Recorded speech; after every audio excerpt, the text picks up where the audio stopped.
I'd like to call the meeting to order.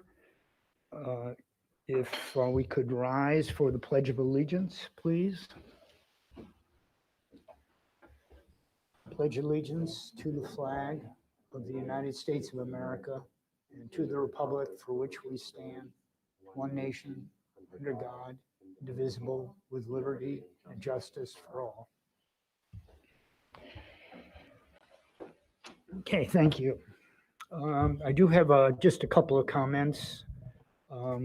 First, I'm sure we are all aware, the community is aware of that tragic accident of not very long ago, and I think I can speak on behalf of the entire board to offer our deepest sympathies to the family and friends of those three souls that lost their lives in that accident. And I'd also like to acknowledge the effort of the Dyke Newell staff to deal with the situation and help the children under their supervision to work through this event. So our sympathies to the family and friends, and our sympathies and thanks to the Dyke Newell staff for what they've done.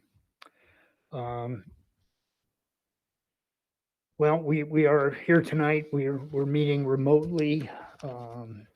Guidelines have been changing. It seems like every week these days. The governor's guidelines on in-person and outdoor activities. The latest changes take effect today. I am hopeful that we are going to get back to in-person meetings as soon as practical, as soon as we can. I know that folks are missing coming to meetings, I'm sure, and we do miss seeing an audience out there at those meetings. So we also have Tanner for the last time tonight. Tanner Hennon, our one of our student reps, is graduating. Congratulations, Tanner.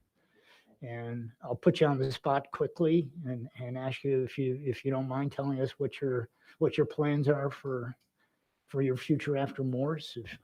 Yeah, going into UMaine for engineering right now. Yeah. That's great. That's terrific. Thank you. Well, at least speaking for myself, and I think for the rest of the board, but they may want to say something too. I've really enjoyed your participation on the board. You've added a change dimension. When I first came on the board, our student reps were largely there. I won't say as figureheads, but didn't speak very much, and it was by suggestion that we incorporated the student reps as part of the agenda, and it's clear that you're very thoughtful. You put some thought into the comments you make, and I do appreciate that. It's meaningful, I think, for us on the board to hear from you. So I want to thank you for that and wish you good luck. Thank you. We have a small gift.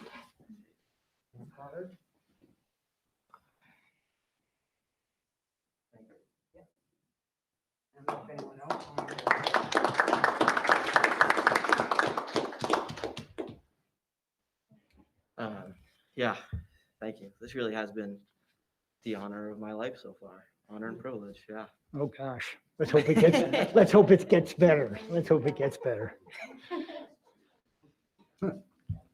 No, Tanner, I would just say articulate, thoughtful. I don't think you've missed a meeting, or if you have, you've always let us know. And you brought a fresh perspective.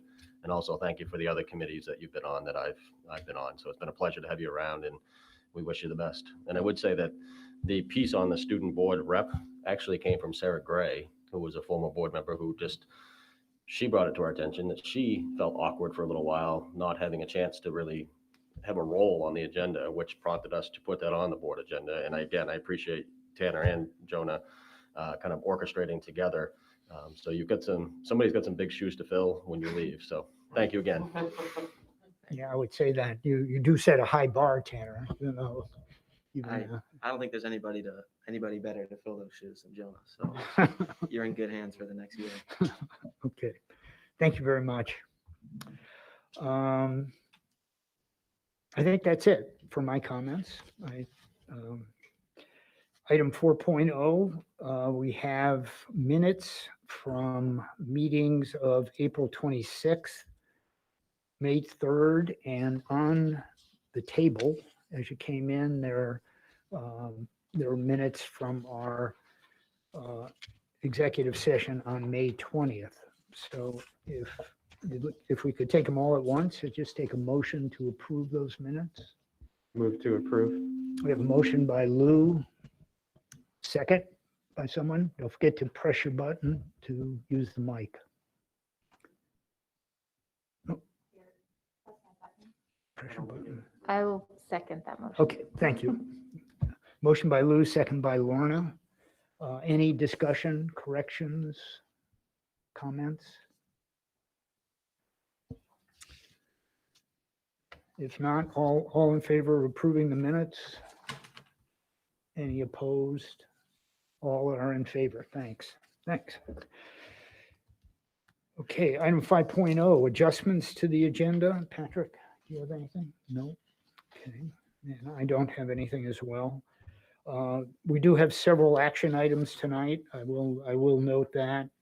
And I think as everyone's aware, and I'll just say it for those who are joining us remotely, we do have a discussion of the full in-person learning for fall 2021 is item 13. So we'll move not as quickly as we can, but we'll try to keep moving along for that discussion item later in the meeting. Item 6.0, public comment. We received no requests either in writing or by phone from anyone who wanted to address the board. So we'll move beyond item 6.0. Item 7.0, and this is our public hearing on the school budget. So I'd like to welcome the public. Can I ask Damien how many people have joined us online? Do you know? 6. Okay. I'd like to welcome the public to this portion of the meeting. This is a public hearing on the school budget and the June 8th referendum questions to approve the school budget. I would refer the public participating remotely who've joined us remotely to the public hearing guide that's posted on the website. A copy of the budget is posted on the website, and we will, it's not there right now, but hopefully by tonight or tomorrow, the management summary of the RSU1 budget articles, which is typically handed out at our town hall style meeting, that will be posted as well, which gives a brief explanation of each of the budget articles. And that'll all be on our website.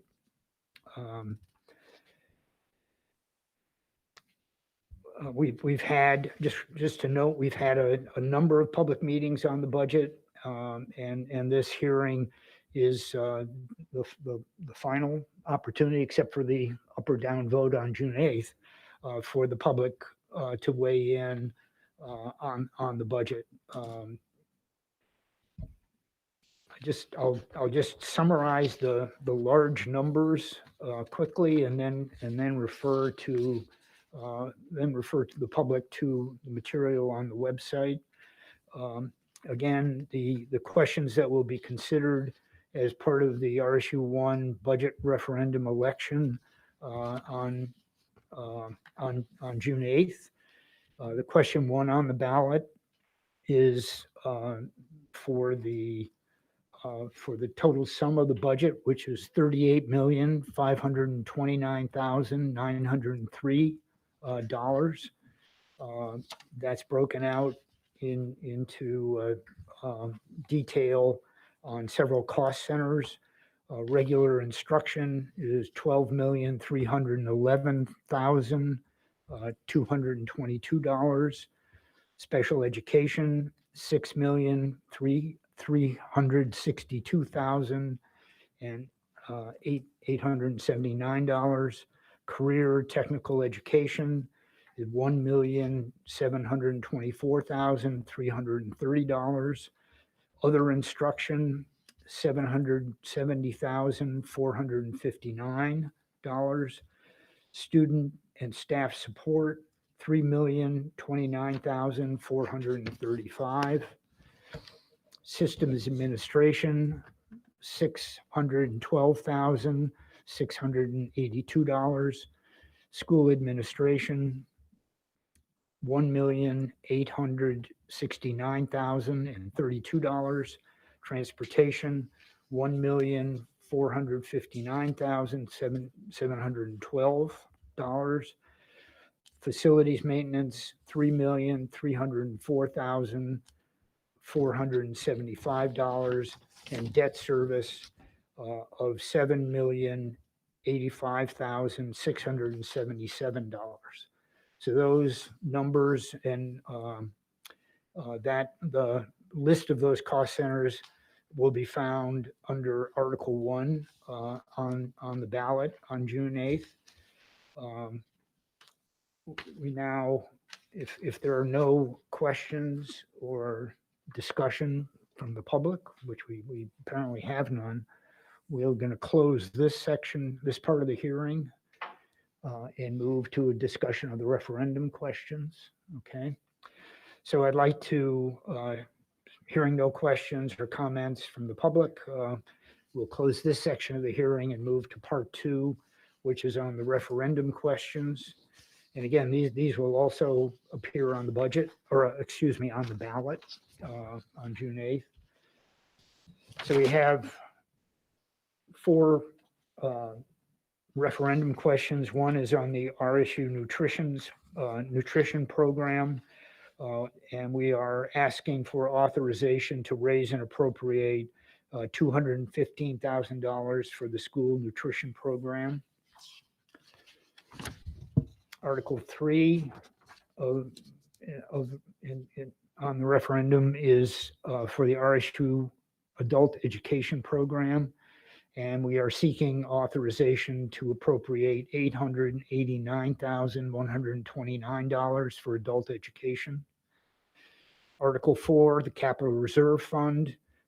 We are asking for authorization to transfer up to $50,000 from available fund balances to Capital Reserve and to expend those dollars for capital improvement or unexpected or emergency maintenance or repairs if they come up. And Article 5, cost center transfers. And again, we're asking for authorization from the voters to transfer amounts exceeding 5% of the total appropriation for any cost center to another cost center for the 2021-22 fiscal year. Okay, if there are no comments or questions on that, then I will ask that that portion of the hearing be closed as well. I just want to urge everyone in the public to vote on June 8th for the budget.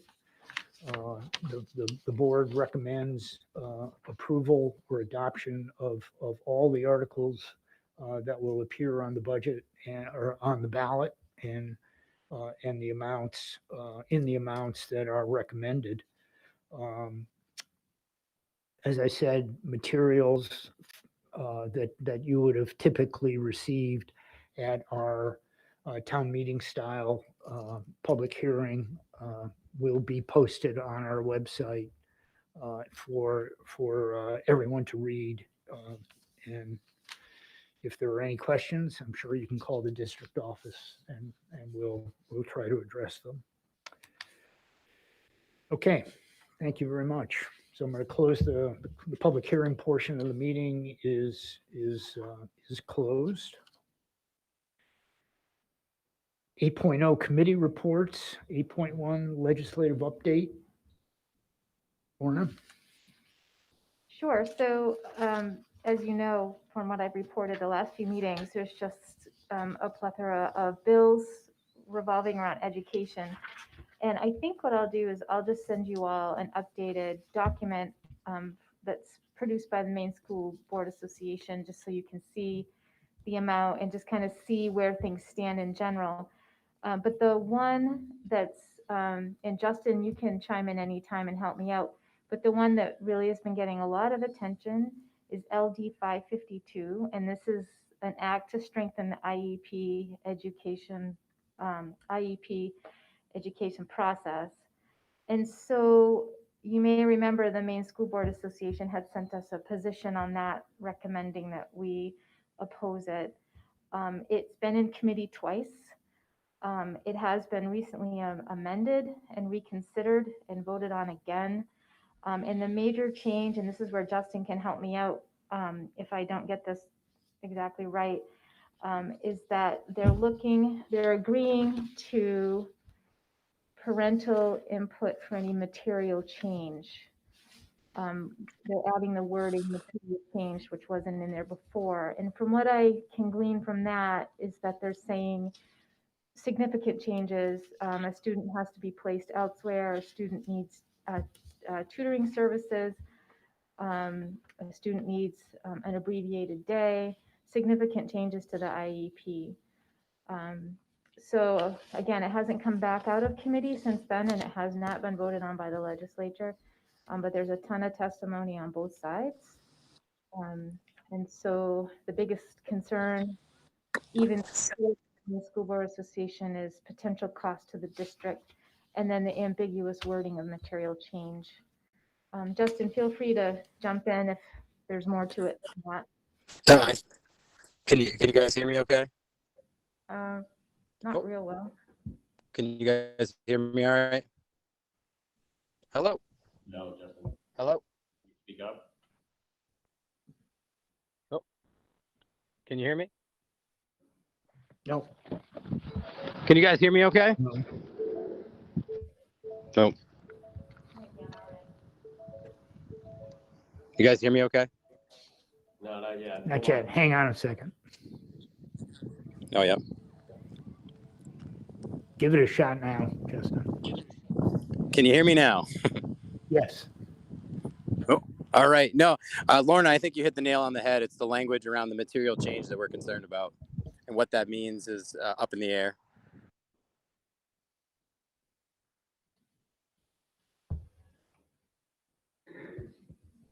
Okay, yeah, I did try to get an answer today on when it's actually going to the legislature, and I didn't get one. I will say the committee is almost done hearing all the bills, but as to when that all hits, I don't know. So as soon as I know, I can let you all know. But I don't know which way it's going to go at this point.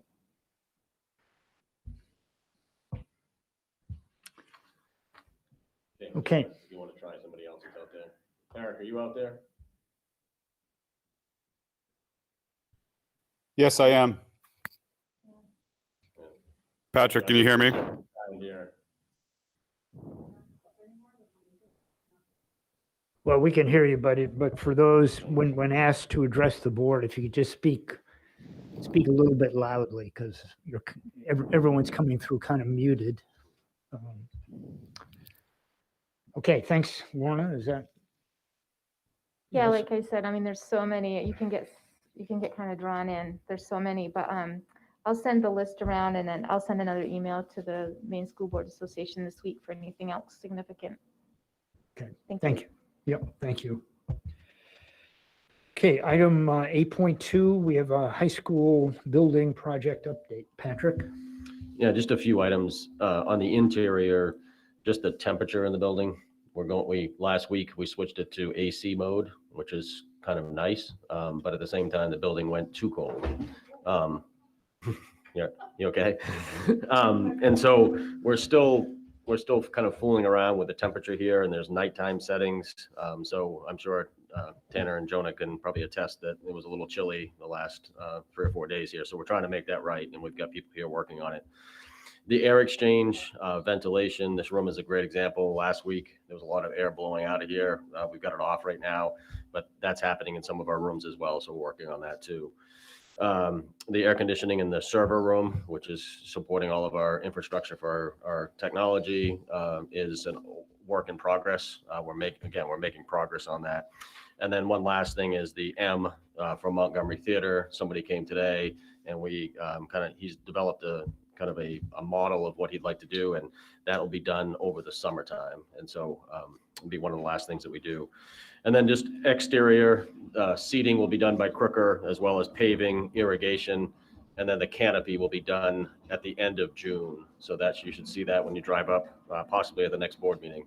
That should be complete. And that's it. Okay, thanks, Patrick. Any questions of Patrick? I do hope we get that canopy up soon, because I think we're waiting for we've done a soft opening of the building, but we're waiting for the canopy to go up to do the hard ribbon cutting for the community as a whole. So hopefully we'll see that.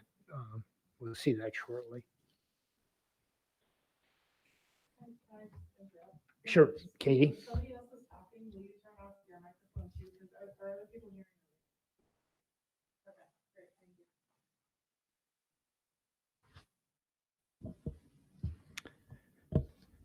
Okay, great, thank you. Okay. Okay, fine. No questions for Patrick, right? Okay. Item 9.0, Tanner. Would you like to start? Sure. All right, so a couple things, sports updates. Season is going on as planned. Tennis, track, and lacrosse, baseball, all doing well. Another good year for more sports. Special shout out to the indoor track team who won the GPA award, highest team GPA award with an average GPA of 3.63, which is like the definition of student athlete right there. Graduation obviously on June 12th, and project graduation coming up on June 6th for seniors. Still time to get those forms in. Standardized testing for juniors is occurring the day after tomorrow. That'll be their final big standardized test of the year.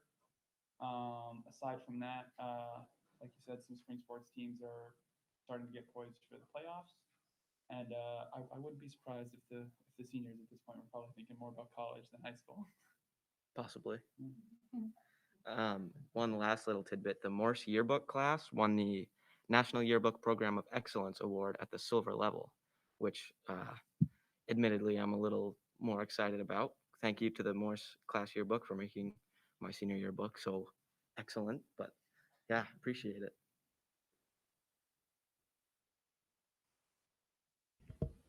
Okay, thank you. Any questions of Tanner or Jonah? You think they did it just for you, Tanner? No. No. Okay, thank you very much. Thanks, guys.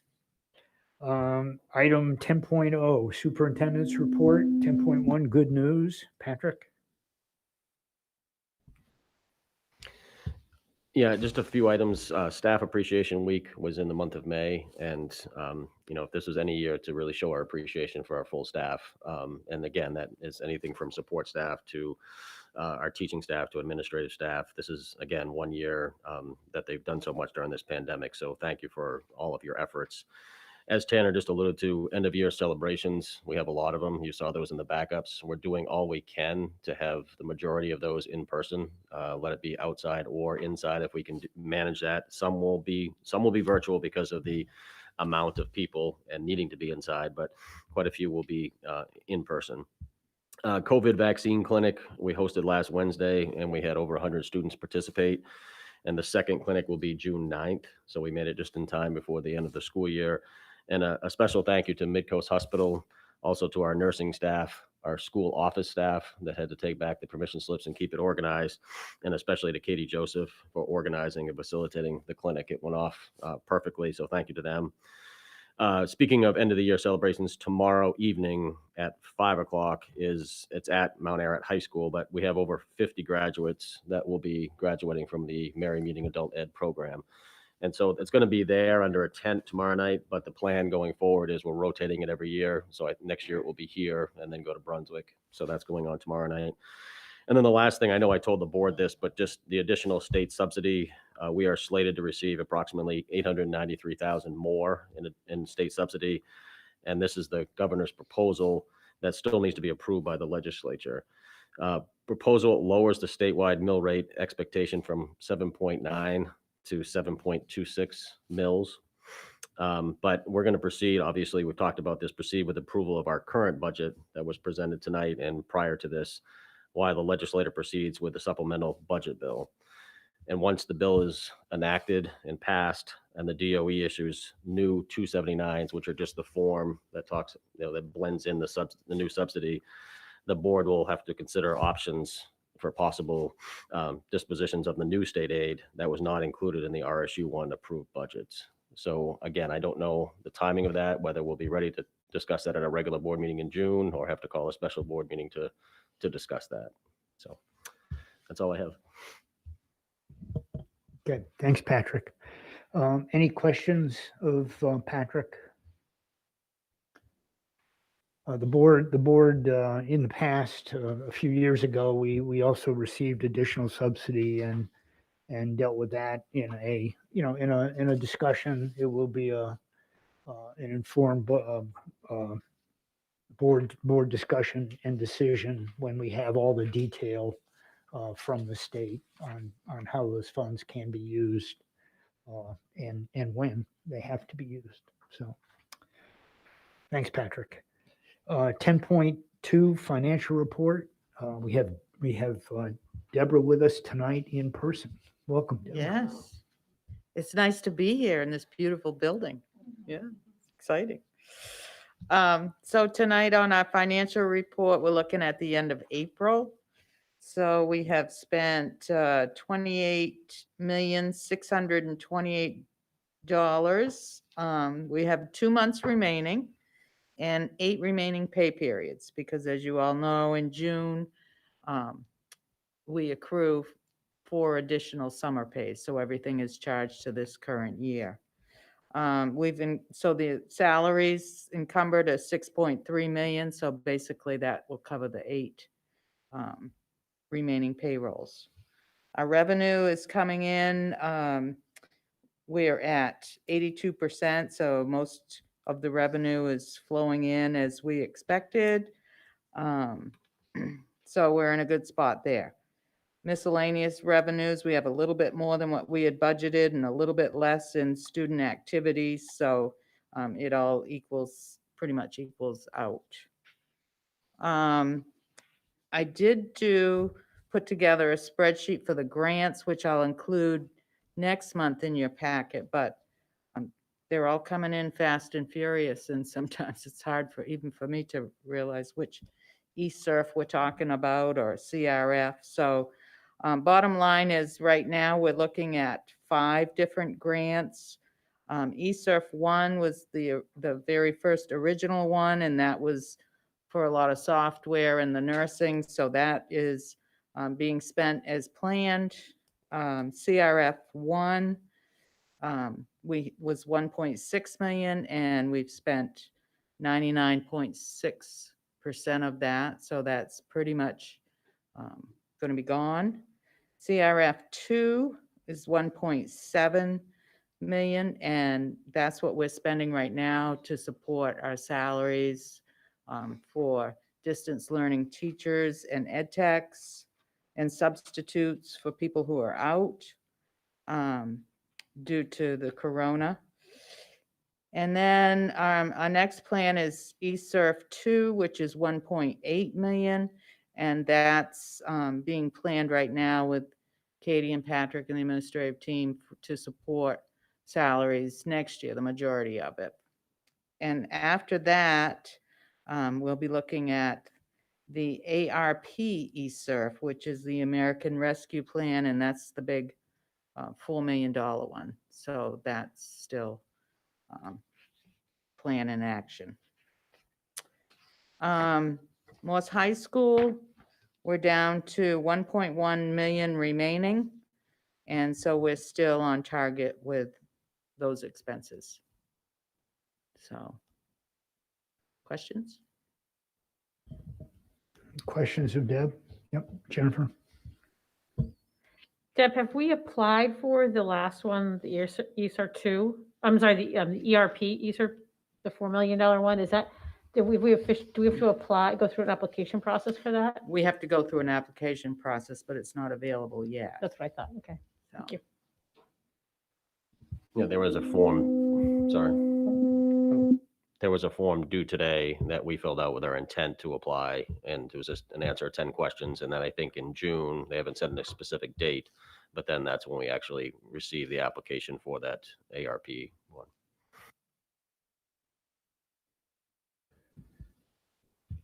Additional question? Yep, Lorna? Hi, Deb. Nice to see you.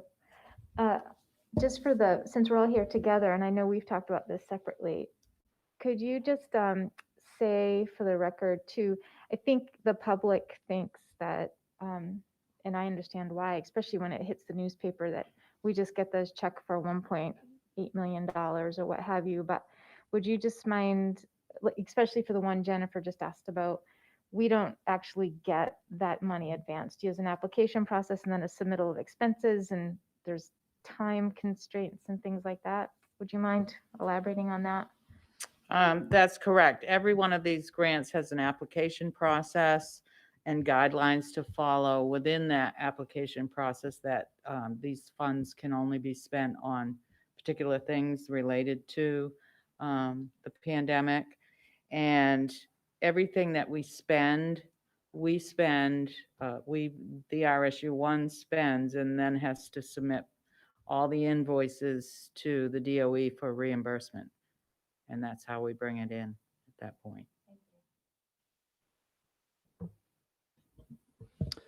I know, Deb, you have provided us with a list of specific items that are funded on various, out of those various pots. If you could you update that for us and maybe just include it in our next board packet with just identifying those additional pots of money as well. So, any other questions for Deb? If not, thank you very much. Thanks, Deb. You should come to meetings more often, by the way. So, item 11.0, old business. We have a couple of policies listed. They're not identified as action items, but I think they're here as second reading, so we should take them as action items. I'll read them together, and perhaps we can act on them together if there are no objections from the board. So we have policy IHBEA, which is a program for English language learners, and policy KJA, relations with booster clubs. So these should be marked for action. Do I have a motion to approve these two policies? You have a motion from Jennifer, a second by Bill. Any discussion on the policies? Yep, Jennifer? Just for the help of the board and the public, the one of the changes that we made to the program for English language learners was to define what the LAU plan was, and it's in there now. That came from our first reading, just to help folks. We, deal with a lot of acronyms, and so it would just be helpful to have that defined, and that's in there for your credit, please. Thanks, Jennifer. Any other comments, questions? Lorna? I just had one question on the one relative to boosters. And Jennifer, you can help me with this. So we'll have the policy, which is pretty self-explanatory. What about now that we have the policy, do we have to plan at all how that's carried out or implemented? Or Patrick, is that your ballpark, like it says something about a committee or a designee for basically, it sounds like kind of vetting them on making sure that they meet these criteria. Yeah, I mean, the administration of it would come to us. I mean, it may not be me directly. In this case, it might be Nate or Eric, because that's what we have the majority of our booster groups.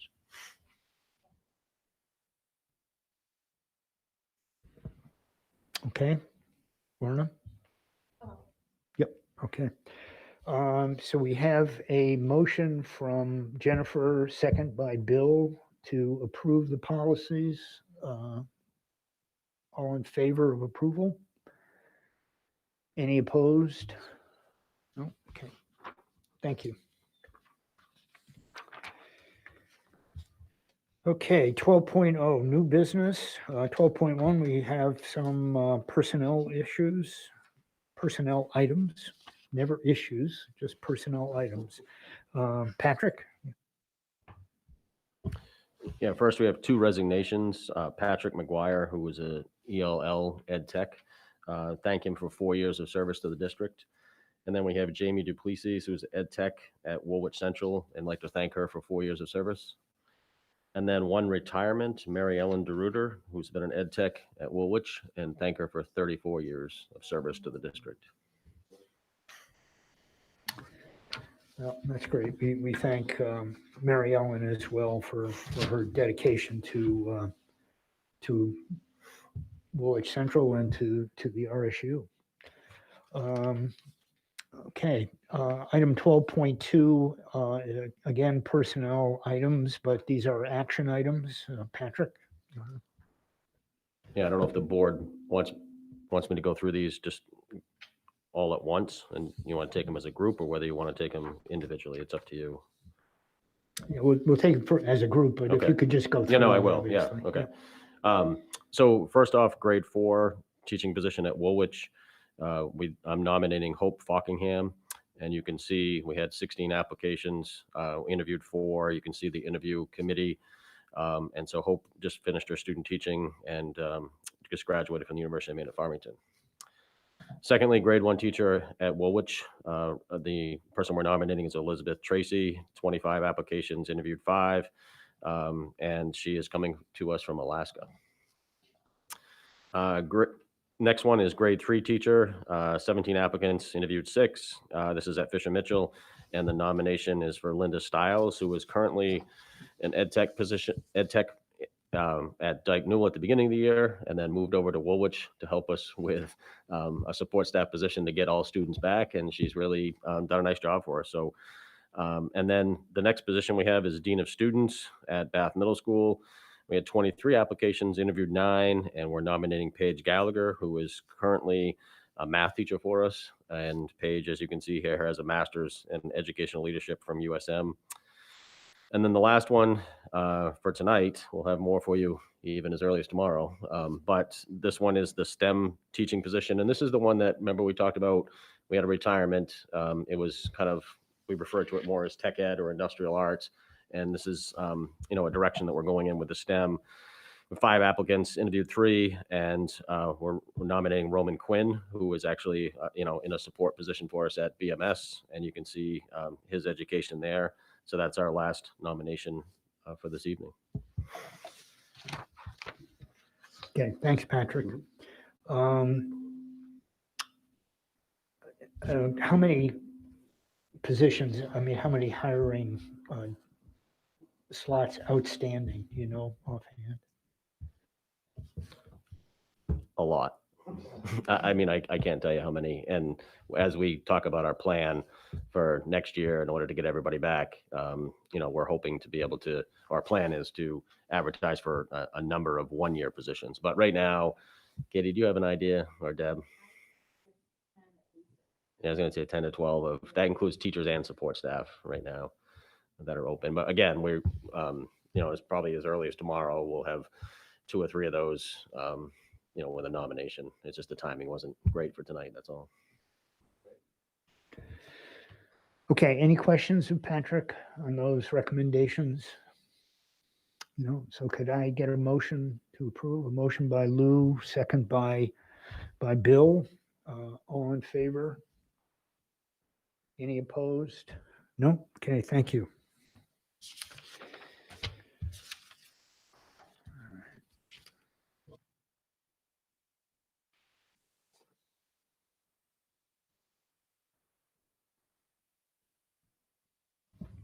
Okay, item 12.3, we have another action item to approve the superintendent's contract for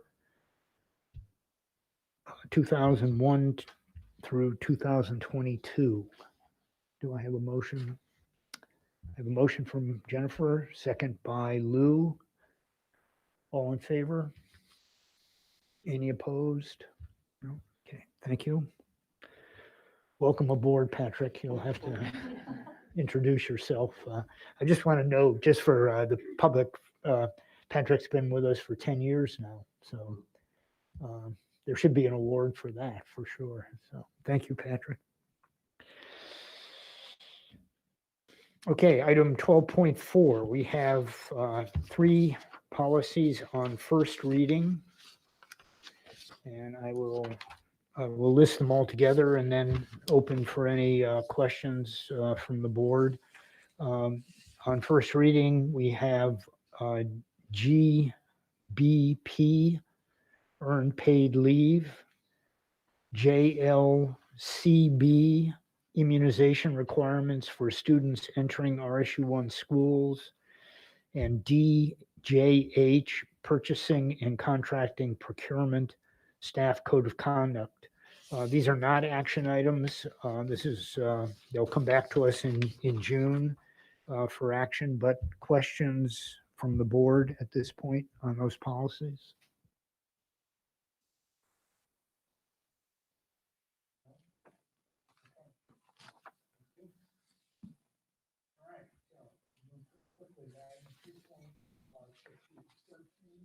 Your mic's not on. Been pretty good so far. Item 13.0 is discussion for plans for full-time in-person learning for the fall of 2021. We have Patrick and Katie. Patrick, you want to kick it off? Or? I'm actually going to hand this off to Katie, but she is going to kind of give an overview of the staffing that we're looking to move in that direction at every building. She'll provide you with some numbers tonight of what we're looking to do. And the purpose of that is for social distancing, because we don't know where we're going to be with social distancing, but also for intervention and mental health support. So she'll talk about that. She'll also talk about the survey with distance learning so that you guys can have a feel for how many families might take advantage of that next year. And then from there, basically talk about pool testing a little bit, not to make a decision tonight, but just to try to educate people that might be listening and people here that maybe haven't had a chance to really know what that really means. And if we go in that direction, what it means for us. So I'll be quiet and let Katie go from here. Okay, thank you. All right, so in terms of our plan for next year, I'll start there. We are planning to have all students back 100% in all of our buildings. So right now we have pre-K to 8 back, and we definitely want to make sure that that includes high school for next year. So we are assuming essentially the worst to planning for that, knowing that as long as we plan for that, we can move staff around. We can make adjustments that can still support intervention and mental health, but we won't find ourselves in the place we were this year, where, for instance, Eric shared with us he possibly could open, but we couldn't find the staffing to make that happen. So we want to make sure that we're getting high quality people in place, so we end this year fully staffed for next year, essentially. And so what that means is we're assuming 3 feet of social distancing everywhere, that everybody's in masks, and that all the hand washing and cleaning precautions will still be sort of our baseline health and safety guidelines. And from there, we've gotten to the point right now in pre-K to 8 where we have almost the right amounts of staff, I would say, except for maybe Woolwich, which is doing a sort of different version of 100% than our other schools. And so part of the plan would be to maintain the staffing in all the schools with the extra teachers and ed techs, and I'll go into the details about that. Shift Woolwich a bit, and then actually enable Morse to do what we wish they could have done this year, but we were unable to find the staffing for. And so basically what that would look like is planning for 16 teachers getting asked for a 1-year contract. Our nurse, our extra floating nurse, having a 1-year contract again, and 13 ed techs. Okay. Looking at where those would be happening in terms of specific schools, I'm just going to run quickly through these numbers because we can always share these with you on a spreadsheet. So don't feel like you have to take the notes. So at Phippsburg, it would be 1 teacher. And it would also be continuing a full-time nurse there and bringing a part-time teacher to full-time to make this happen. At Dyke Newell, it would be 3 teachers and 1 ed tech. At Fisher Mitchell, it's 2 teachers and 2 ed techs and a part-time teacher to full-time. At Woolwich, it would be 2 teachers, 3 ed techs, and a part-time teacher to full-time. At BMS, with some adjustments that have been made with the special students take and the new one that's been adding in. We actually don't need any new teachers, but we will need 2 ed techs there. Morse, it would be the 2 teachers that we were unable to get this year and 3 ed techs. And Bath Tech doesn't need any new staffing. Distance learning, we planned in the budget for 4 teachers and 2 ed techs, although I'm going to go over those numbers. I think we will probably be able to significantly reduce that because most people are choosing in person, which is great news. And so essentially, given this, we've also talked with the administrators all about space, and they think if we continue to work creatively, for instance, this will likely be a classroom next year with all of our different spaces, that if we get this level of staffing and use every nook and cranny, we actually feel like we can do it with 3 feet, which is really, really exciting. We also, out of some of the CARES money that we need to spend by June, have been pre-ordering furniture that in these meetings, the principals have told us would allow for more spacing or better spacing to happen in some of the rooms. For instance, if you have furniture like this at tables, you can't fit as many people as if you have desks that are smaller, and you can kind of move them around a little bit better. So that's kind of the staffing piece. And you know what we're hoping to do, and that's part of the reason why we want to talk about it tonight, is post for these 1-year positions. And so one thing we've been thinking a lot about is, well, what if we post for all these positions, find great people, and then we don't have to do the 3 feet of social distancing? What happens to, you know, the roughly 30 people we've hired to make this happen? When we think about that, you know, and talking to the nurses, even if we do the pooled testing, which reduces the distancing requirements, and I'll talk about that in a little bit, it's unlikely that there won't ever be a time where we need to at least have 3 feet at some point. For instance, if currently you were to do the pooled testing, which if we choose to do that, you know, we'll talk about that. You still have to go back to 3 feet if you're on outbreak status, potentially. And so there are some factors there that we would need to consider. Also, even though you don't have to socially distance in the classroom because you have masks, you have to stay 6 feet apart when you're eating. And so even though you might have more wiggle room in the classrooms, you still need a certain number of smaller groups to make lunches happen. For instance, at Dyke Newell this year, we have 5 lunches because that's the amount of space we can spread students out, because you can't always take kids outside to eat. And so those are factors just to think about. So, but if we ended up not having to do any of that, which would be wonderful, you know, given everything that's happened this year, using those extra people to help with still keeping students in smaller groups anyways, if we're able to, because we have the federal funds, ensuring that their mental health needs are met in an individual way. And I don't necessarily mean, well, we won't hire all these people and we'll change them all to social workers. More so, we know that students thrive. I mean, this is a very researched fact from really good relationships with the people that they're with every single day. And the smaller the groups are, the more individualized support we can give students. Also, many of these people will be very experienced. And if they aren't needed as classroom teachers, we would have an even bigger intervention staffing force that we could use. So it wouldn't necessarily just be Title I students who might have fallen a little bit behind this year. And so we could provide interventions for more students across the board. And so I think in the end, when we've gone back and forth between, well, what if we need them? What if we don't? We really see the benefits. And if we have the funds and are able to spend it, that it would never go to waste. If anything, it could help us in even more ways than we imagined from just having to socially distance. Yeah. Could I just ask, is this assumption take into account how we're currently working with the elementary schools with the time difference, with because of the buses and stuff? Great. Our plan is to try to go back to normal.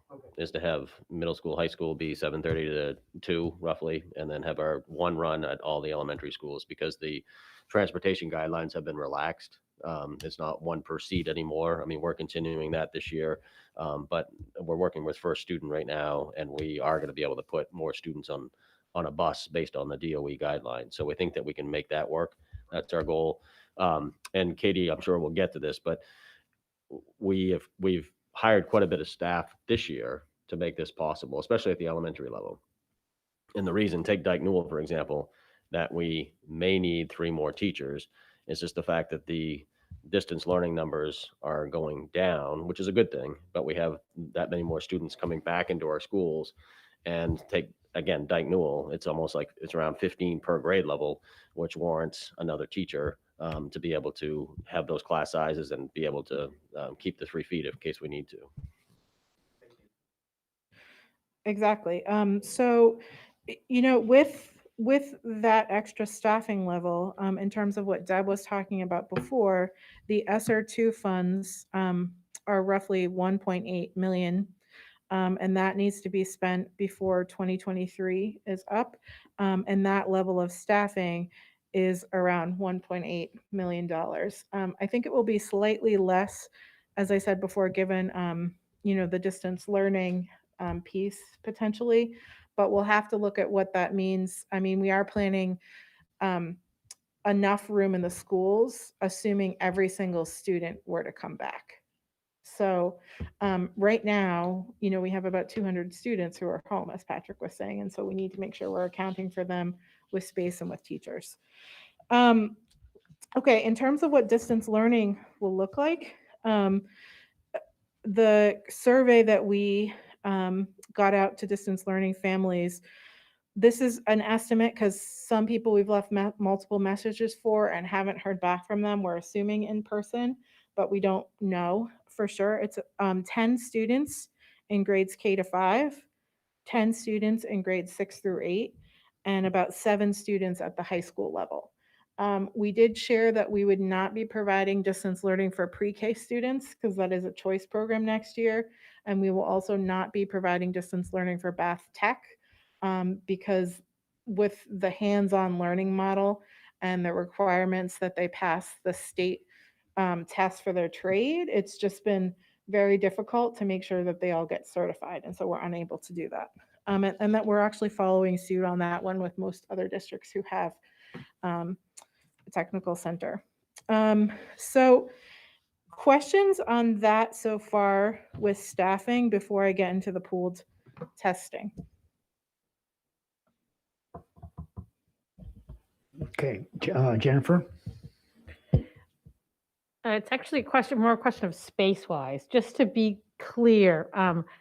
When all the buildings have been looked at, has that been gone over by you and Patrick and everybody else? Because it was confusing in the beginning just because I think there were so many reasons to think about the hallways and the eatings and everything like that. So it would just be nice to know that you guys have walked through those spaces and mapped everything out, and it really, really would work with the space that we have. Is that correct? We're going to continue to do so. I mean, we've done some preliminary things with our principals, and we have a couple grade levels at a couple of schools that we're keeping a very close eye on now that we've got this data back about remote learning. Is it something where we may have to use, we don't want to go down this road, but if we had to use the additional funding that we got to look into a portable, that may have to be an option someplace. But right now, we think we're okay. And I think the good news with that is essentially it's already happening up through 8th grade. We found all the spots and have moved people around, and there's a lot of people who are doing carts, and that's kind of what we've made happen. But it's the high school where we've kind of gone in more detail already to make sure that all the different sections could happen, and Eric is sure that that can happen. So, other questions before I go on, Lorna? Katie, I can't thank you enough and everyone enough for saying what you just said, which is what we knew all along, but that the goal is to get everyone back 100%. I was going to ask about transportation, but Patrick just answered it, because I know one of Eric's obstacles was also busing, but it sounds like that is not a problem now. So that's good. And just so I know a spreadsheet's coming. You said up to 30 people, but I heard 16 teachers. Do you mean teachers and support staff? Is that what you're talking about? So it's 16 teachers, 1 nurse, and 13 ed techs. So that's 30 humans. And when, and I know this is early, so no pressure, but are we still anticipating maybe late June to let people know as we flush this out, or? Do you mean let staff know the plan, or No, or parents? Parents. Yeah, I think that we would love to we wanted to discuss it with the board first, but we would love to get a letter out to families explaining all of this thinking and the hiring, especially, if we are able to move forward as soon as tomorrow and put up all these one-year postings. I'm assuming there's going to be a lot of questions from the public, and I think it's just a really exciting news that we'd be able to share, hopefully. So. And then that was my last question is around staffing. And again, I'm just assuming, it sounds like all along staff, especially now that the COVID situation is looking better and staff are vaccinated, I would assume that there's probably less apprehension about next year than there was last year. And then also, if the principals want to chime in at all, as someone who manages people, the more people you have, the more you're managing people. So is there any principals out there that want to chime in on that with looking at another 30 bodies, or even Deb, who's managing payroll and all? I'm happy to jump in real quick. Can you guys hear me okay? This is Jen Mckay over from Dyke Newell. And I would just kind of support what Katie said about what we know with smaller class sizes. So we're slated for an additional 3 classroom teachers. And at this point this year, we are already up 1 classroom teacher for social distancing, and then bringing back all of our distance learners would need an additional 1 at each grade level. So we'd be looking at 5 sections of kindergarten, 1st and 2nd grade in theory, as opposed to 4 sections. First off, I would say those numbers are numbers that we've had before. We have been at 5 sections before, and with declining enrollment, we've just gradually decreased in those sections. So, we have experience with that many teachers in the building and using that many spaces, but also we have really seen the benefit of a better ratio, I would say, in this situation for adults to kids, and would definitely welcome that continuing next year by gaining these additional positions.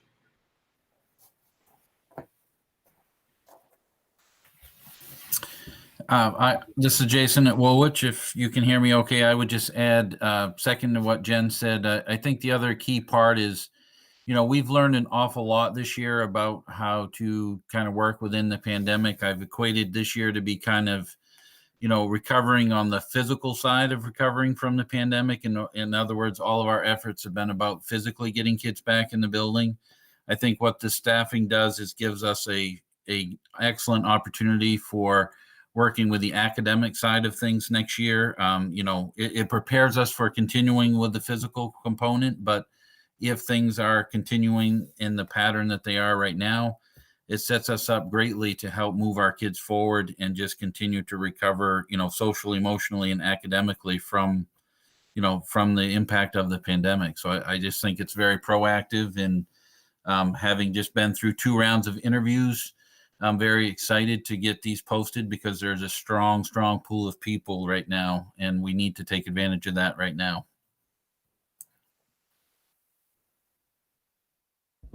Jen? Oh, Lorna, you're all set. Yes, I'm good. Yep, Thank you okay. very much. Sure. Jen?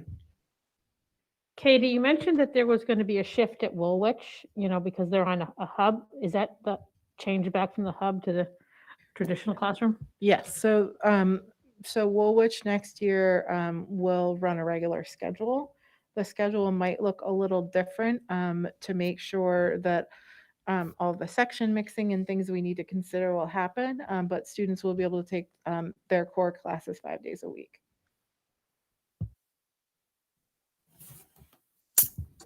I think as everyone realizes, this is all predicated on finding those additional 30 bodies, and there is competition out there. Do you know of any other districts that are out there in a search mode at this point? I think everyone's in search mode, but what I will say is the folks we have found this year, many of whom we are already working for us, some will like to work for us again. Obviously, we'll post and do the process, but I think between the large number of applicants you saw from what was showed tonight, pools of 25, 17, and then the people we already found for this year, that as long as we can post tomorrow, we should be okay. I'm not worried about that. I think also, just even though they're 1-year positions, that we do have people in the pool that have expressed an interest just because of the unknowns right now, that they're willing to take a job for a year and then hope that something else opens up, or they'd like to do that for a year. Thanks, Patrick. Yep. Lorna? I just have one more. And so I would assume that probably the uptick in candidates now versus before was because before we were only looking for maybe 30 days, 40 days, 60 days, just again, because we've said to the public so many times we can't find any help, but I would like to differentiate that's it. I would ask you, is that must be a big part of it? That's a big part of it. Also, this is the time of year when people are ready to transition naturally in schools. And so I think it's hard to give up a position you already have for a district you might want to move to if you're not quite sure of what the contract would look like. This is much more of a sure thing and the right timing. So no, I mean, we and there are still some positions that will be harder to fill, but as long as we post now, I think we should be relatively okay. Okay. Any Jennifer? I'm sorry for the multiple questions, but Lorna raised something that was interesting, is that for each building, this is a small increase in staff, but for our central office staff, this is a huge increase in numbers of payroll and things like that. So, Deb, is there any way we can help you with that? I think all will be good, because most of these positions, maybe not as many as this, but they're already happening this year. So we have a lot of staff already on the payroll. So I think it'll be fine. And she's giving up the high school, so she has all that time on her hands, I guess. So I don't know how you do. I don't know how you keep it all together, Deb, but you do a great job. Thanks. I just want to comment. I also I like your thoughts on how we might integrate these additional staff into the program, even if we don't have the planned need for them.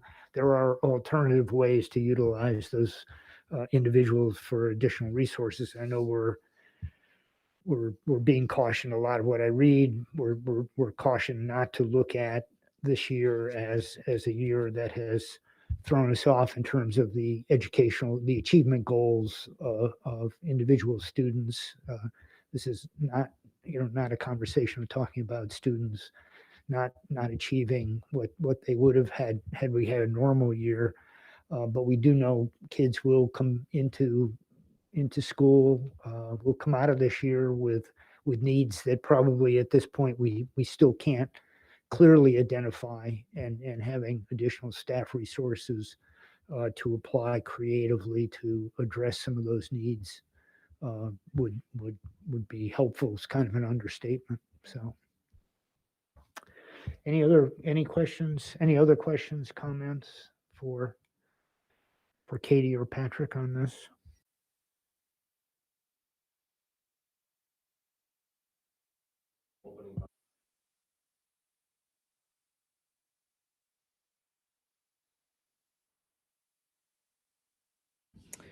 Okay. Yep, this is just going to be some brush strokes for pooled testing, and just to plant the seeds for the board to start thinking about this a little bit and the decision that you will make. So am I wasting time if I review what it is?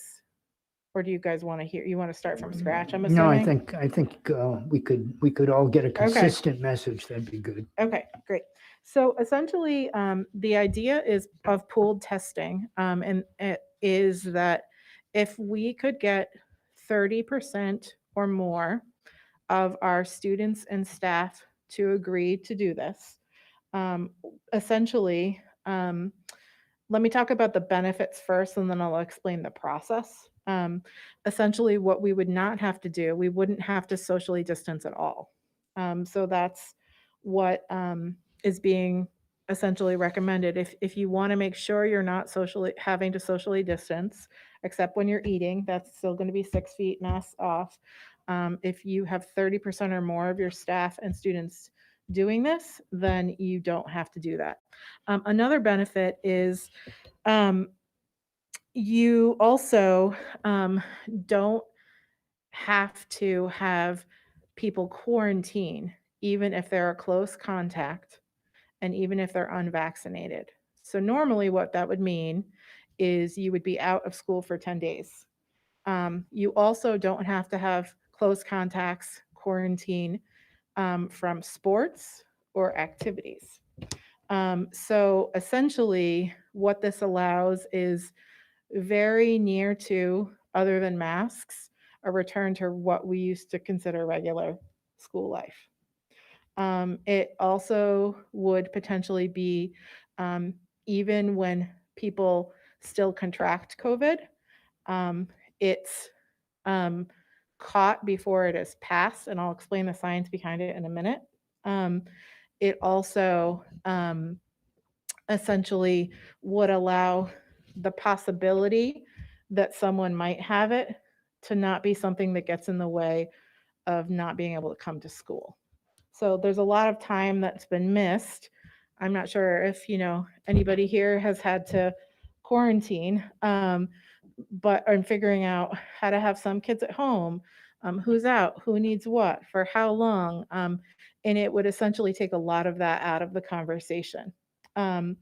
So those are some of the main benefits, I would say. What the testing actually is, so is student cohorts. So for us, it would be homerooms or a classroom of students. Most of those happen traditionally on their own, those pods of kids up through 8th grade. In high school, it would probably just mean deciding on a time of day that's the pod that's getting tested. So maybe it's your first period classroom is when it happens, or your RTI block is when it happens, because they're switching classes all day long. But you have a coordinator who's not one of our nurses, who essentially goes from room to room on a schedule once a week, having students and staff in that pod swab their nose. This is something that I'm going to go into some detail here because I think it's important. When you have a COVID PCR test, as many of us know at this point, it's the swab going all the way up what almost feels like into your brain, right? It's not a comfortable thing. This is not that. This is, except if you're a very small student, you being able to do it on your own. It's a Q-tip and you circle just the inner part of your nostril 4 times, circle it 4 times, and then you pop it in a test tube. So it's not the true like up the nasal cavity test. So when we were going through this, it's essentially, I think kindergarten and first grade, they're going to need some help. Some will be okay. Some will need a lot of assistance, but hopefully second and up, essentially. And they said that they have this company that the DOE is using has, tons of schools across the country that are already doing this. And they said there are some kindergarten classrooms where they've gotten it down to a routine where, they're in and out of the room in 5 minutes. And so essentially they swab a certain number of students and staff. And the reason why it's called pooled testing is everybody, when it's collected, they put all the samples together in one PCR test and send it away to the lab.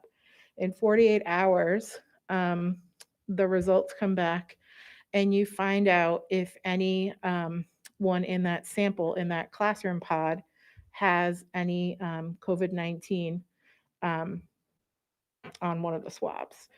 One thing when I was on the DOE webinar that is interesting and I think also important is usually the testing that we've done over the past year on our own, or if you feel like you're sick, happens when most people feel like they have symptoms. The level of accuracy of this test they shared is able to know there's COVID before it's transmittable. So it's such a small amount that whether you're asymptomatic, going to be asymptomatic or not, you essentially can catch a case before anybody's had the virus spread to them. And so, with that, if a pooled sample were sent out and it was returned and there was a positive, that's when that whole group of students would receive a regular PCR test by the same person who's running this in each school system. And because this is happening on such a regular basis, it would be so early on that once they find out within 24 hours who the person carrying the COVID is, only that person has to be home. The whole rest of the class should be fine and should stay, not quarantine, be able to go on with regular school because of the regularity of testing and the early, how early you're able to catch whether it's in the room at all. I am not a scientist. Did that make sense? Okay. Questions about that so far? Let me just ask, you've discussed this with our nurses and with Dr. Yes, Hannah? thank Yeah. you. Yes. Yeah. So the nurses have discussed it. And Dr. Hannah has also discussed it with us. A few of us have gone to some of the webinars, read the materials, and they are all in support of it, as is Dr. Hannah, sort of for the reasons that we just spoke about, where, if we have enough people that are in support, we don't know when students are going to be vaccinated at the youngest ages. And, even once you have a vaccine, I think we all know that you can still get COVID-19. And so, Dr. Hannah's main point of doing this is if you have someone that's not putting more strain on our own nurses and is able to carry out this process for it, and if it is as invasive as the company has so far made it seem to be, that other than getting used to that routine and getting kids used to, which sadly at this point some of them are, that the benefits absolutely outweigh, in their opinion, the drawbacks. We would have to have community support to do this. I think so far, if you were to ask me, well, do you think you would have it or not? It's really hard for me to guess, other than the fact that our nurses report that we have a very high percentage of students at this point who have been vaccinated, who are able, which I think maybe you could draw a conclusion that that would also potentially be people in support of wanting school to return to normal potentially, and try to do everything so kids don't have to miss time quarantining and whatnot. I don't know. Okay, thanks, Katie. Any questions of Katie? Yep. Lauren? Thanks for that, Katie, for the Let me try my. concise overview. Yeah, I'm on. So I do have questions, and I know we're not deciding tonight, but the most glaring observation is if on one hand, we're advertising tomorrow, planning for the worst, which I don't disagree with. If we do this, how does that, we don't need to distance. So what is the time frame for deciding if we're going to do this? And we do need community buy-in, and we need 30% of the community to opt in. So can you speak to that? That's one of my first questions. So we could actually choose to do it now if we wanted to. Our plan is not to do that at all. Obviously, we have a lot of conversations that need to happen before then, but some schools are choosing to start it, through the end of this year and are already putting in place. So there's an application and there's training that needs to happen. And then they work with you on getting all your systems up and running. And our goal, if we do move forward this would be to start it with the new year. So it's all in place and just one of the systems that we teach students in the very beginning, if we choose to do this. And I think maybe your other point is that, again, even if we decided to go down this road, there still could be a chance next year where we would have to socially distance. And again, for that intervention and also just mental health support, and also being a very positive time to hire people. So they're related. I get that, but I'm not sure that one is, so to speak, dependent on the other fully. And I would also add that even if we were to find out we don't have to socially distance, the other benefit of that this is being sold as is you don't have to quarantine. So they're not one or the other. There's actually a couple different pieces that it would change about how we currently are required to do things.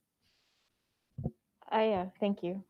So, and again, I think just the few people I've talked to, it was a fairly soft rollout from the DOE, and the information is really new, and I think a lot of parents don't even know about it yet. But the few people I've talked to have said, whatever it takes, I'll go back to school. That said, I just have to advocate for the teenagers who went ahead and got vaccinated and did their part. And now if their families opt them in, they're going to have to get tested. So, I think the bottom line is this is once again an overabundance of caution from the state trying to eliminate any kind of illness, and really a great deal for Ginkgo Bioworks or whatever their name is. But that seems to be just the very few people I've talked to, is just whatever it takes. But it does have some logistical concerns, which I know we'll hear about, and obviously staff and how teachers feel about it and all. It'll be interesting to hear that as things develop. So I guess I was just more curious about the public. Are we going to, when in the decision process, is the public going to get even some information about it? I know there's webinars that also weren't very well advertised by the DOE. It was you had to kind of dig around for it. So just wanting to make sure that as we go forward, that parents have that opportunity to be involved with the getting educated on it, I guess. This Yeah. is still voluntary. I mean, it does not require, there's no requirement being imposed on parents or kids to participate. It is voluntary. So the assumption there is that even if we offer this and don't get buy-in from the community, it just doesn't happen. I mean, it's not that we're getting authorization to force kids to be tested or anything like that. Yeah, we just need to have 30% of people opt in. I think we would want to share, because I think as a parent, we would want to be clear with what's happening with kids' bodies and what processes we're putting them through, obviously. But also, I think we wouldn't want to go through all the work of setting it all up to find in the end we don't have 30%. And so I think it's worth twofold, for those two reasons, to find out how our communities feel about it. The one thing that you made me think of, Lorna, that I wish I knew the answer to, and I don't, is there a certain percentage of a school, like let's say 75, when they have herd immunity, where you can actually opt out? Like maybe some of this, maybe our high school, I have no idea, but gets to the point where 75% of staff and students have been vaccinated. Would this even be worth it? Because I hear what you're saying. I don't know, one, if that's something that they consider. I'm assuming it would, because it doesn't make sense. There aren't as many benefits if you have such a high number of people that are vaccinated, because they already don't have to quarantine, for instance, right? So that would be a really good question that we could ask. In terms of the timeline for this, our nurses have some research around what it would really look like and take that they need to do before they would come back, probably at our next meeting, I'm guessing, and present something slightly more detailed to talk about the process. So we could kind of take care of that then. I mean, that's what I was thinking. Yeah, and so what I'm hearing is I think Patrick just said it, we're going full throttle, 100 plans to go 100% next year. This is something that we may use to further mitigate quarantine requirements. And it is optional. And obviously, like Steve said, we may not even, hopefully we meet the 30%, but we may not. And if we don't, then we can't do it. But it is that, it's interesting the DOE didn't do a pre-K through 5 and then a 6 through 12, because, it really is too bad that being vaccinated counts for the rest of the world.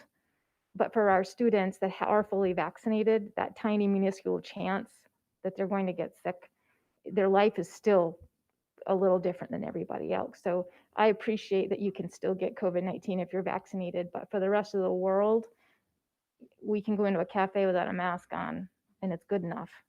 Yeah, and I wouldn't be surprised. I mean, they're like, just like we are, there's so many things going on that are constantly changing. I wouldn't be surprised if to their credit, they've been trying to keep up, and I wouldn't be surprised if it probably changes slightly as we go through the next month even of researching it. Because when I first went to the webinar on this, there weren't vaccines for kids, really. I mean, so they at least weren't being given here in Maine. And so I think, to their credit, they've been trying to be proactive and moving as fast as they possibly can. I don't think that having this in place now is trying to put more requirements on those who are already vaccinated. I wouldn't be surprised if they change some of it because of that, or if you're automatically not in the pool because you are vaccinated. I have no idea. Well, that's what I hope too. I've just tried to stay day to day because it changes day to day. Yeah, thank you very much. Okay, Jen? Yeah. So just a couple questions, and I know you're not a scientist, Katie, but it was interesting to hear about how a child could have a virus, a kindergartner could have something in their nose and not have it transmitted to everybody around them. from my experience of actually working in in the kindergarten classroom, that was just like, no, if it's in their nose, it's already been transmitted. But anyways, just the difference, and I'm not a scientist either. So, and then the other question I had was the 30%. It would be interesting if, as a entire school district, how that 30% would weigh out. I would imagine maybe what would happen if we had a population at a specific school that didn't have 30% buy-in, but the other schools did. I mean, is it anything on your radar to be able to do this per school or not? I would imagine we could do it in any fashion we wanted to. So in our application, I think we'll be able to say, where we see we would like to do it. And they cover the cost for everything except for the person going around and doing the actual testing. And I'm assuming we would use our 4 million to hire someone part-time or full-time, depending on how much participation we have if we do choose to do this. And in talking to the nurses about this, it could be an experienced CNA who's in charge of this, not necessarily a full-time nurse. And so there's a lot to figure out.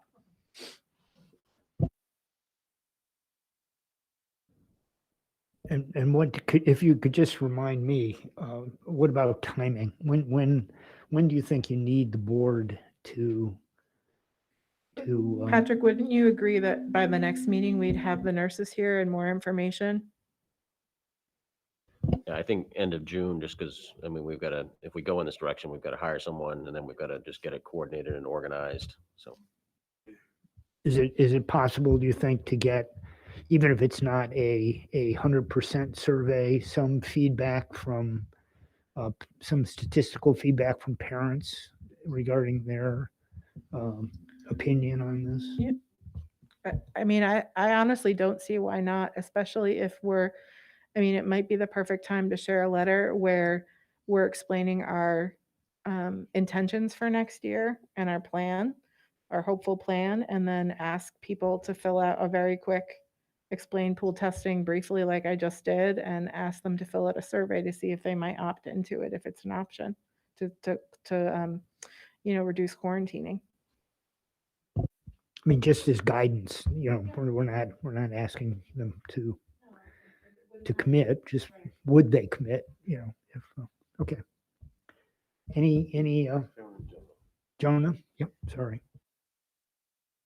So most of what we've discussed so far about going back to school full-time next year seems contingent upon immunization rates. And a trend that's been happening recently is availability for vaccines is very high, but demands are very low. So I was wondering if we had any plans to encourage unvaccinated students who might not currently have interest in getting a vaccine to get immunized. Or if the district was considering like a mandate. Mandate's probably a harsh word, but Patrick, do you have any thoughts on that? Yeah, I mean, I think, have been trying to encourage through offering. I think, us and one other district around here offered the clinic. And so again, trying to get as many students ages 12 through 18 and just trying to educate students and also families on, the benefits. But as far as mandate, we would not do that. I know I've asked before, and I think you've answered before. I mean, we don't ask teachers or students regarding their vaccination status. So No. Yep. We do collect vaccination cards because the nurses have to use them when there is close contact to be able to figure out who to quarantine and who not to.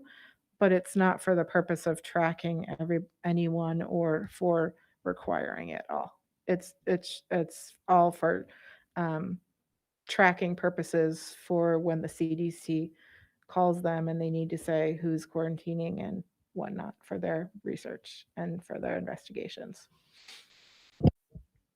Lorna, did you? You reminded me of something, Steve. Katie, somewhere along the way when I was looking at some frequently asked questions about pool testing. It said that students who had had COVID-19 within 90 days did not need to be tested. So that just kind of triggered privacy issues, but my assumption is that nurses must have that information, so that could be done in a way that's discreet.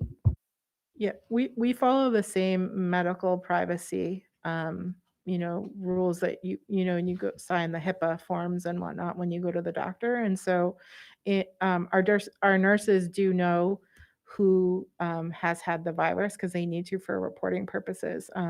But it's very often that a principal would know that there are close contacts, but not know the name of which person in the classroom is the one who isn't feeling well. Sometimes that's shared with them because the student or the family shares it or a voice message is left. So in those circumstances, if someone had the virus and wasn't going to need to do the pool testing, it would be the pool testing coordinator and the nurse confirming that information so they know not to swab that person, I'm assuming. I know peer-to-peer effort is probably, I mean, from everything you read, is as effective as you can get. I mean, and I think, I don't know why I associate with you, but I mean, there have been efforts on the part of students to put some slogans around the need to go out and get vaccinated, and those are great initiatives. And I don't want to speak for the administration certainly, but if those are those kinds of efforts are things that the student body is interested in pursuing, maybe there's a way that we can support that, but I don't know. I just, Jennifer. There is an incentive program run through the state now, right? And I think that's one thing to be able to offer. I signed up for it and they told me I'd gotten vaccinated too early, so it didn't. But at least they responded to me, and so the program's running. It's a program through the state that offers. I don't know if it's a one-to-one thing or if you're put into a lottery to get things, but there are Ella Bean prizes and Sea Dog prizes. Sea Dog. No, I got vaccinated too early to be eligible for the program because it had to be, I think, you had to be your first vaccination in May, and I'd gotten mine previous to that. But it's out there, it's eligible, and I think hopefully most people know about it. I mean, it's some sort of incentive.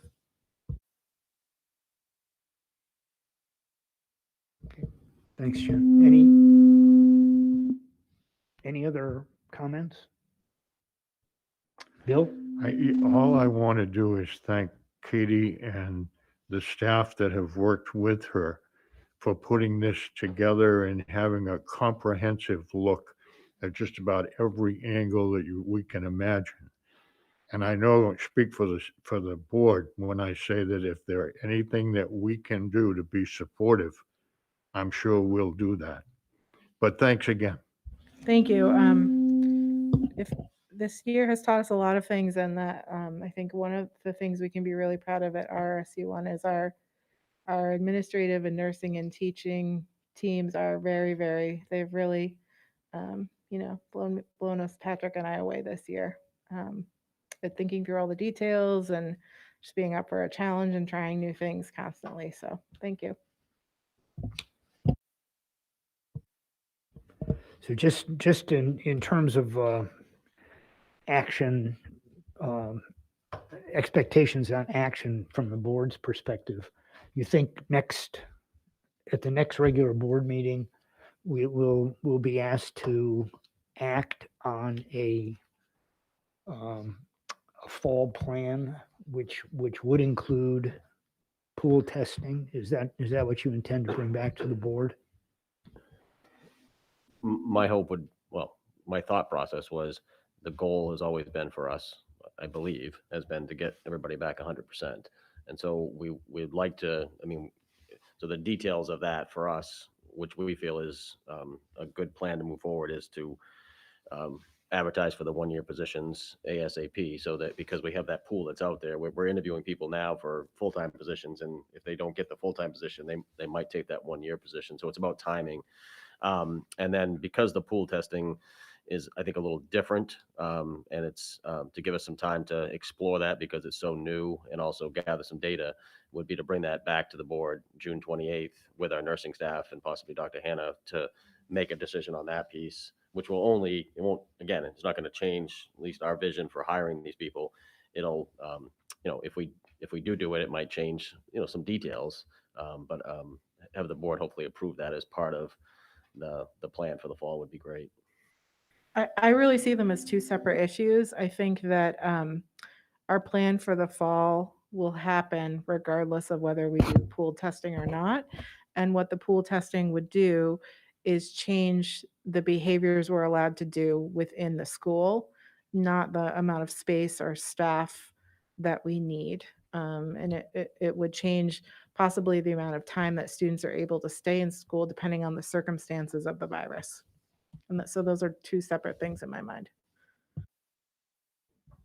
Okay, thanks. Thanks, Katie. So we're looking for some action or affirmation of the administration's recommendation that we post positions ASAP. This includes a contingency for some families to continue to opt for distance learning. So, Katie has done that survey, and we have greatly reduced numbers, but we will continue to assign staff to the distance learning, so that those families who still feel uneasy to return to school will have that option, that very viable option. And then at the next meeting, deal with pool testing, hopefully with some indication from the community, from parents, whether or not it's an option that they're if it's an option that they're likely to take advantage of, what their comfort level is with pool testing. So, any further questions? Any? We need to vote. For the teaching positions, do you need a? We will. I think the board has been consistent in its in all the conversations I've been a part of, anyways, that to continue to move this district toward full-time learning, and we've tried to do it. It hasn't happened as quickly as some would like. It hasn't happened as slowly as others would like. We've had feelings on both sides of it. But I think to kind of put the board to make this a clear indication of what the board feelings are, what the board sentiment is, I would recommend we take a motion. And hire. And So I'd like to move that we that we support and allow the administration to post the positions, as well as you said it had to do with the remote and whatever for the remote learning as well. So they can do this ASAP, as in tomorrow. And that's my motion. Okay, we have a motion by Lou. We have a second by Jamie. She beat you to it, Bill. Any further discussion on this? No? Okay, all in favor? Any opposed? No? Okay, thank you. Well, we're launching yet another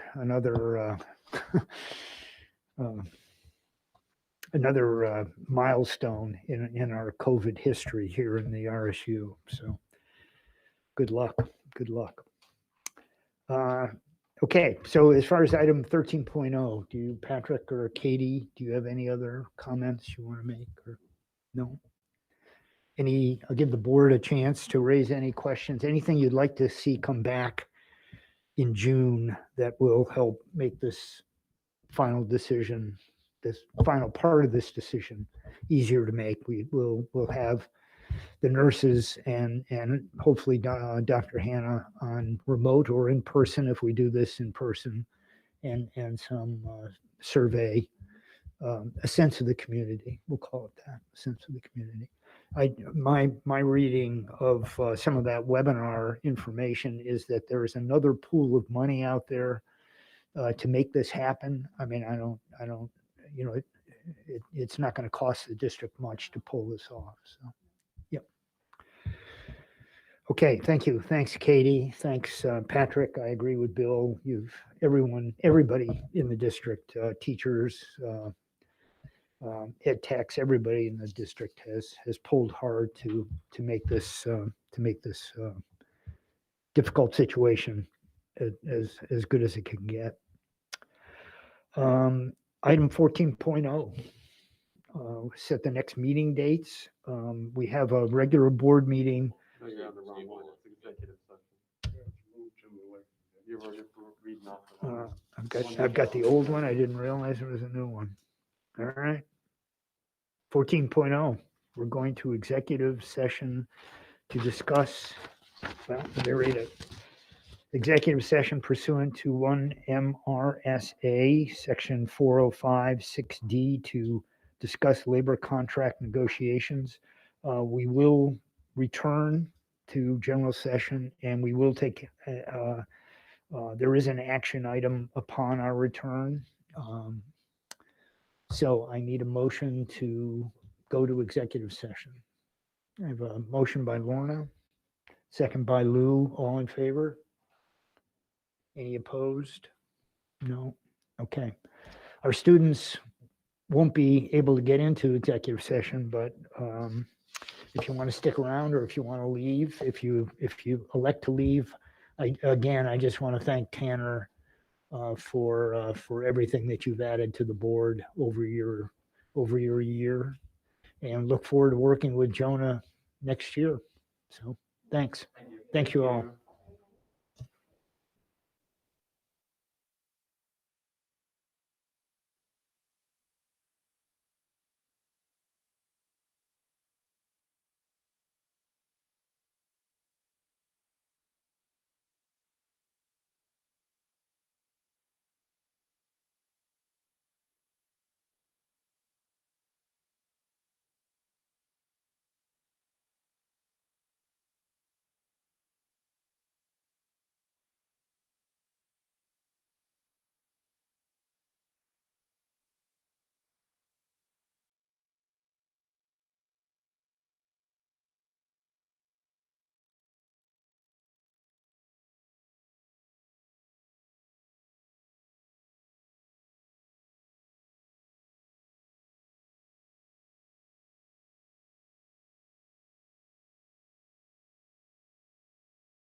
A motion by Bill, second by Lorna. All in favor? Any opposed? No, thank you. Okay, so we are back from executive session, and we have under item 14.0, or excuse me, under item 16.0, we need a motion to approve the 2021-2024 proposed contract between the RSU1 Board and Support Staff Bargaining Unit. We have a motion from Jen, second by Bill. All in favor? Any opposed? No? Okay, thanks. Item 17.0, set next meeting date and time. Just to remind everyone, the regular board meeting will be June 28th. It'll be here in the high school, maybe not in this room. And maybe by that time, we'll be able to open to the public. So that's June 28th, 6 o'clock here at the high school. And the budget, just to remind us again, the budget validation referendum is June 8th in your towns, at your regular polling places in your towns. The board does recommend an upvote on the budget and all the referenda included.